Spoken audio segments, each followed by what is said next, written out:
ಶ್ರೀಗುರುಭ್ಯೋ ನಮಃ. ಹರಿ ಓಂ. ಸದಾತ್ಮಧ್ಯಾನನಿರತಂ ವಿಷಯೇಭ್ಯಃ ಪರಾಂಗುಖಂ ನೌಮಿ ಶಾಸ್ತ್ರೇಷು ನಿಷ್ಣಾತಂ ಚಂದ್ರಶೇಖರಭಾರತೀಂ. ಆತ್ಮೀಯ ಪ್ರಿಯ ಪ್ರೇಕ್ಷಕ ಮಿತ್ರರೇ, ಭಗವಂತನು ತಮ್ಮೆಲ್ಲರಿಗೂ ಕೂಡ ಶುಭವನ್ನು ಉಂಟು ಮಾಡಲಿ. ವಿಶೇಷವಾಗಿ ರಥಸಪ್ತಮಿಯ ಪೂಜಾ ವಿಶೇಷ. ಹಾಗೆ ರಥಸಪ್ತಮಿ ದಿವಸ ನಾವು ಯಾವ ರೀತಿಯಾದಂತಹ ಪೂಜೆ ಪುನಸ್ಕಾರಗಳನ್ನು ಮಾಡುವ ಮಾತ್ರದಿಂದ ಹೆಚ್ಚಿನದಾದಂಥ ಶ್ರೇಯಸ್ಸಾಗತ್ತೆ ಎಂಬಂಥ ಎಲ್ಲ ವಿಷಯಗಳನ್ನು ಕೂಡ ತಿಳ್ಕೊಳ್ಳೋಣ. ನೋಡಿ, 2026ನೇ ಇಸ್ವಿಯಲ್ಲಿ ರಥಸಪ್ತಮಿ 25/1/2026 ಅಂದರೆ 25ನೇ ತಾರೀಕಿಗೆ ಭಾನುವಾರ ದಿವಸ ನಮ್ಮ ರಥಸಪ್ತಮಿ ಸಿಗತ್ತೆ. ಇಂತಹ ಒಂದು ಶುಭವಾದಂಥ ಒಂದು ದಿವಸದಲ್ಲಿ ನಾವು ಏನೇನು ಮಾಡಬಹುದು ಈ ದಿವಸ ಎಂಬುದನ್ನು ತಿಳ್ಕೊಳ್ಳೋಣ. ರಥಸಪ್ತಮಿ ಅಂತಂದರೆ ಅತ್ಯಂತ ಬಹಳ ಪುಣ್ಯತಮವಾದಂಥ ಒಂದು ದಿವಸ. ಹೇಗೆ ಅಂತಂದರೆ ಸಂಕ್ರಾಂತಿ, ಗ್ರಹಣ ಕಾಲ, ಹಾಗೆ ಪರ್ವ ದಿವಸಗಳು ಎಷ್ಟು ಪುಣ್ಯತಮವಾಗಿದೆಯೋ ಅದೇ ತರಹ ಈ ಒಂದು ರಥಸಪ್ತಮಿಯು ಕೂಡ ಬಹಳ ಉತ್ತಮವಾದಂತಹ ಮುಹೂರ್ತ ಮತ್ತು ಉತ್ತಮವಾದಂಥ ಶ್ರೇಷ್ಠವಾದಂಥ ಒಂದು ದಿವಸ. ಅಂದರೆ ಇಂತಹ ಒಂದು ಶುಭವಾದಂಥ ದಿವಸದಲ್ಲಿ ಸೂರ್ಯನು ವಿಶೇಷವಾಗಿ ಸಪ್ತ ಅಶ್ವ 7 ಕುದುರೆಗಳ ಮೇಲೆ ಪೂರ್ವಾಭಿಮುಖವಾಗಿ ಹೊರಡ್ತಾನೆ ಹೇಳುವಂಥ ಒಂದು ಪ್ರಸಿದ್ಧಿಯನ್ನು ಕೂಡ ನಾವು ಕಾಣಬಹುದು. ಇದು ಭಾನುವಾರವೇ ಬಂದದ್ರಿಂದ ಆರೋಗ್ಯಂ ಭಾಸ್ಕರಾದಿಚ್ಛೇತ್ ಎಂಬುದಾಗಿ ಗ್ರಂಥಗಳಲ್ಲೆಲ್ಲ ಹೇಳ್ತಾರೆ. ಆರೋಗ್ಯ ಸಿಗಬೇಕು ಅಂತಂದರೆ ಸೂರ್ಯನ ಅನುಗ್ರಹ ಇರಬೇಕು, ಸೂರ್ಯನಾರಾಯಣ ಆಶೀರ್ವಾದ ಇರಬೇಕು ಎಂಬುದಾಗಿ ಹೇಳ್ತಾರೆ. ಹಾಗಾಗಿ ಆರೋಗ್ಯ ಬೇಕಾದಂತಹ ವ್ಯಕ್ತಿಗಳು ಮತ್ತು ಉತ್ತಮವಾದಂಥ ಕೆಲಸಕ್ಕೆ ಚಾಲನೆಯನ್ನು ಕೊಡಬೇಕಾದಂಥ ವ್ಯಕ್ತಿಗಳು, ಅಥವಾ ಒಂದು ಅಂಗಡಿಯನ್ನು, ಆಫೀಸನ್ನು, ಅಥವಾ ಒಂದು ಗೃಹ ಪ್ರವೇಶವೋ ಅಥವಾ ಮೊದಲಾದಂಥ ಶುಭ ಕಾರ್ಯಗಳನ್ನು ಮಾಡಲಿಕ್ಕೆ ಇದು ಬಹಳ ಉತ್ತಮವಾದಂಥ ಒಂದು ಮುಹೂರ್ತ ಎಂಬುದಾಗಿ ಹೇಳಬಹುದು. ಯಾಕಂದರೆ ರಥಸಪ್ತಮಿ ದಿವಸ ಯಾವುದೇ ರೀತಿಯಾದಂತಹ ಮುಹೂರ್ತಗಳನ್ನು ನೋಡೋದು ಬೇಡ, ಆ ದಿವಸವೇ ಇಡೀ ದಿವಸವೂ ಕೂಡ ಮುಹೂರ್ತವಾಗಿ ಇರುತ್ತೆ ಎಂಬುದಾಗಿ ಹೇಳ್ತಾರೆ. ಯಾಕಂದರೆ ನಮ್ಮಲ್ಲಿ ಹಗಲಿಗೆ 15 ಮುಹೂರ್ತಗಳು, ರಾತ್ರಿಗೆ 15 ಮುಹೂರ್ತಗಳು, ಒಟ್ಟು 30 ಮುಹೂರ್ತಗಳನ್ನು ಜ್ಯೋತಿಷ್ಶಾಸ್ತ್ರ ಗ್ರಂಥದಲ್ಲಿ ನಾವು ತಿಳ್ಕೊಳ್ಬಹುದು.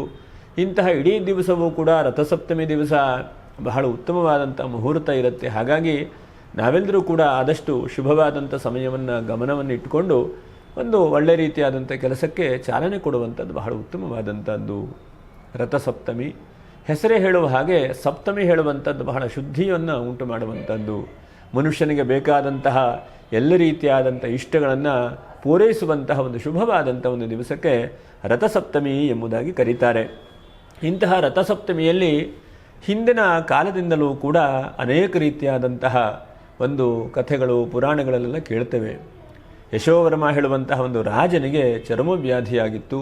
ಅಂತಹ ಚರ್ಮವ್ಯಾಧಿಯಾದಂತಹ ರಾಜನು ಋಷಿಗಳಿದ್ದಲ್ಲಿ ಹೋಗಿ ಕೇಳ್ತಾನೆ, ನನಗೆ ಇಂತಹ ವ್ಯಾಧಿ ಉಂಟಾಗಿದೆ, ಇದಕ್ಕೆ ಪರಿಹಾರ ಏನು ಮಾಡಲಿ ಎಂಬುದಾಗಿ ಕೇಳಿದಾಗ ಋಷಿಮಣಿಗಳು, ತಿಳಿದಂತಹ ವ್ಯಕ್ತಿಗಳು ಅವನಿಗೆ ಹೇಳ್ತಾರೆ, ನೋಡಪ್ಪ, ರಥಸಪ್ತಮಿ ಹೇಳುವಂತಹ ಒಂದು ದಿವಸ ಬರುತ್ತೆ.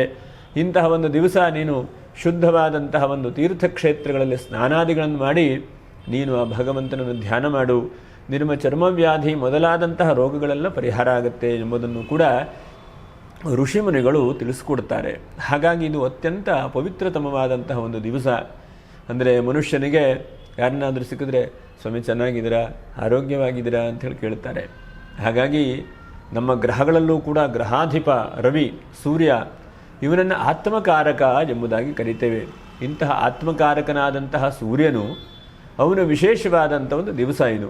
ಹಾಗಾಗಿ ಆತ್ಮಸ್ಥೈರ್ಯ ಜಾಸ್ತಿ ಆಗಲಿಕ್ಕೆ, ರೋಗ ರುಜಿನಗಳು ದೂರವಾಗಲಿಕ್ಕೆ, ಮತ್ತು ನಮ್ಮ ಮನಸ್ಸಿನೆಲ್ಲ ಇಷ್ಟಾರ್ಥಗಳು ಕೂಡ ನೆರವೇರಲಿಕ್ಕೆ ಇಂತಹ ಒಂದು ಶುಭವಾದಂಥ ದಿವಸ ಏನೇ ನೀವು ಮನಸ್ಸನ್ನು ಸಂಕಲ್ಪ ಇಟ್ಕೊಂಡು ಅದನ್ನು ಆರಂಭ ಮಾಡಿ ಅದು ಹಂತ ಹಂತವಾಗಿ ಉತ್ತಮವಾದಂಥ ಒಂದು ಸ್ಥಿತಿಗತಿಗೆ ಬರುತ್ತದೆ.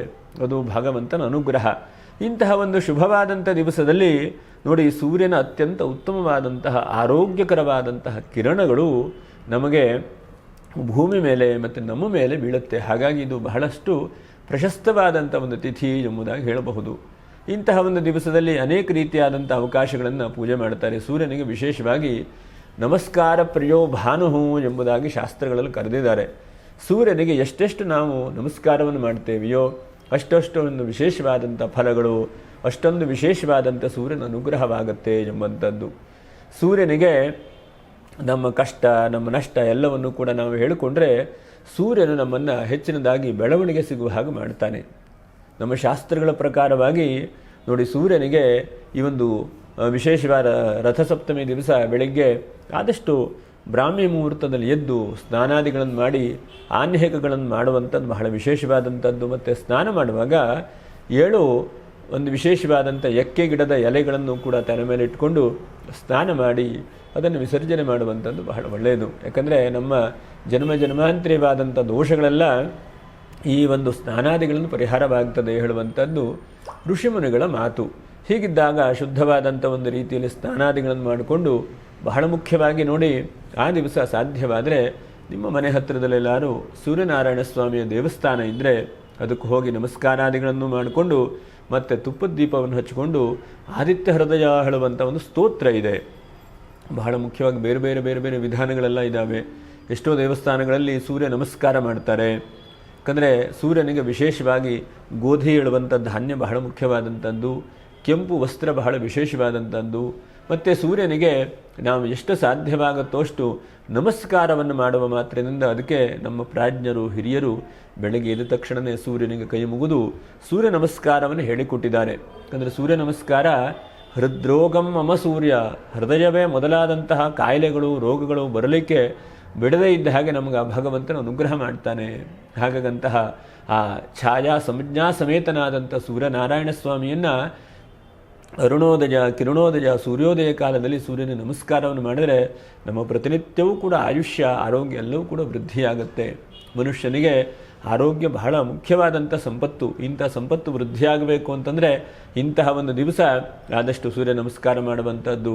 ತ್ರಿಚಕಲ್ಪ ಪೂರ್ವವಾದಂಥ ಸೂರ್ಯ ನಮಸ್ಕಾರಗಳು ಬೇರೆ ರೀತಿಯಾಗಿದ್ದಾವೆ. ಅಥವಾ ನಮಗೆ ಸುಲಭವಾದಂಥದ್ದು ಸೂರ್ಯಗ್ರಹದ ಅಷ್ಟೋತ್ತರ ಶತನಾಮ, ಅಥವಾ ಸೂರ್ಯನ ದೇವಸ್ಥಾನಕ್ಕೆ ಹೋಗುವಂಥದ್ದು, ಅಥವಾ ಎಲ್ಲೂ ಹೋಗಲಿಕ್ಕೆ ಆಗಲಿಲ್ವಾ ಮನೆಯಲ್ಲೇ ಒಂದೆಷ್ಟು ಸಾಧ್ಯ ಆಗುತ್ತೋ ಅಷ್ಟು 7, 9 ಈ ಥರ ಸೂರ್ಯನ ನಮಸ್ಕಾರ ಮಾಡುವಂಥದ್ದು ಬಹಳ ಉತ್ತಮವಾದಂಥದ್ದು. ಇಂತಹ ನಮಸ್ಕಾರವನ್ನು ನಾವು ಮಾಡುವ ಮಾತ್ರದಿಂದ ಶರೀರಕ್ಕೂ ವ್ಯಾಯಾಮ ಆಗುತ್ತೆ, ಭಗವಂತನಿಗೂ ನಮಸ್ಕಾರ ಮಾಡುವ ಹಾಗಾಗತ್ತೆ. ಯಾಕಂದರೆ ನೋಡಿ, ನಿಜವಾಗಲೂ ನಾವು ಯೋಚನೆ ಮಾಡ್ತಾ ಹೋದರೆ ಯದಾ ವೈ ಸೂರ್ಯ ಉದಯತಿ ಅಥ ನಕ್ಷತ್ರನ್ನೈತಿ ಎಂಬುದಾಗಿ ವೇದಗಳೆಲ್ಲ ಹೇಳ್ತದೆ. ಸೂರ್ಯನ ಉದಯವಾದಾಗ ನಮ್ಮೆಲ್ಲ ರೀತಿಯಾದಂಥ ಜಾಗೃತ ಅವಕಾಶಗಳೆಲ್ಲ ಆಗ್ತದೆ. ಅವನನ್ನು ಜ್ಞಾನಕಾರಕ ಎಂಬುದಾಗೂ ಕೂಡ ಸೂರ್ಯನನ್ನು ಕರೀತೇವೆ.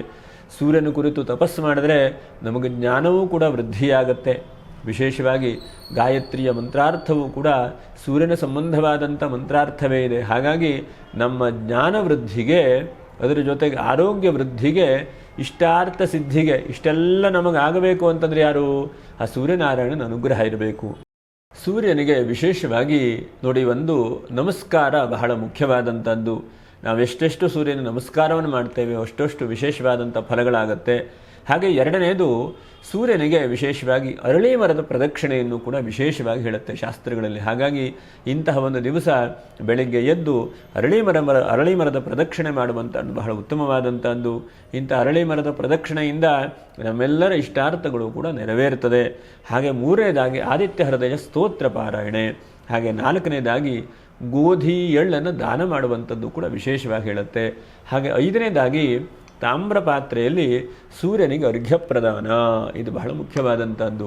ತಾಮ್ರದ ಲೋಟ ಅಥವಾ ತಾಮ್ರದ ಪಾತ್ರೆಯಲ್ಲಿ ಗಂಧ, ಅಕ್ಷತೆ, ಹಾಗೆ ಒಂದು ತುಳಸಿ, ಬಿಲ್ಲೋಪತ್ರೆಯನ್ನು ಹಾಕ್ಕೊಂಡು ಭಾಸ್ಕರಾಯ ನಮಃ ಇದಮೋ ಅರ್ಘ್ಯಂ ಅಂಥೇಳಿ ಅರ್ಘ್ಯವನ್ನು ಬಿಡುವಂಥದ್ದು ಬಹಳ ಉತ್ತಮವಾದಂಥದ್ದು. ಯಾಕಂದರೆ ಸೂರ್ಯನಿಗೆ ಎಷ್ಟೆಷ್ಟು ನಾವು ಅರ್ಘ್ಯವನ್ನು ಕೊಡ್ತೇವೆಯೋ ಅಷ್ಟೆಷ್ಟು ಆರೋಗ್ಯವು ಹೆಚ್ಚಿನದಾದಂತಹ ರೀತಿಯಲ್ಲಿ ವೃದ್ಧಿಯಾಗುತ್ತೆ.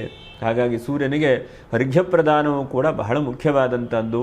ಮತ್ತು ಅವಕಾಶ ಇದ್ದರೆ ಗೋಧಿ ಧಾನ್ಯಕ್ಕೆ ಪೂಜೆಯನ್ನು ಮಾಡಿ ಕೆಂಪು ವಸ್ತ್ರವನ್ನು ನೀವು ಧಾರಣೆ ಮಾಡಿಕೊಳ್ಳಿ. ಕೆಂಪು ವಸ್ತ್ರವನ್ನು ಕೂಡ ದಾನವನ್ನು ಮಾಡಿ.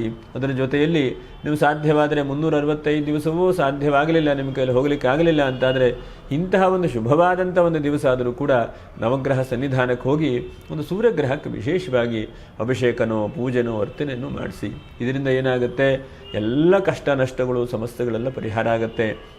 ಆರೋಗ್ಯವನ್ನು ಕೊಡುವಂತಹವನು ಸೂರ್ಯನಾರಾಯಣ. ಹಾಗಾಗಿ ನಮ್ಮೆಲ್ಲರಿಗೂ ಕೂಡ ಆಯುಷ್ಯ ಆರೋಗ್ಯ ಎಲ್ಲವನ್ನು ಕೂಡ ವೃದ್ಧಿ ಮಾಡಲಿ ಅಂತ ಹೇಳ್ತಾ ಮತ್ತೆ ಮುಂದಿನ ವಿಡಿಯೋದಲ್ಲಿ ಮತ್ತೆ ಭೇಟಿ ಮಾಡೋಣ. ನಮಸ್ಕಾರ. ಲೋಕ ಸಮಸ್ತ ಸುಖಿನೋ ಭವಂತು. ನಮಸ್ಕಾರ.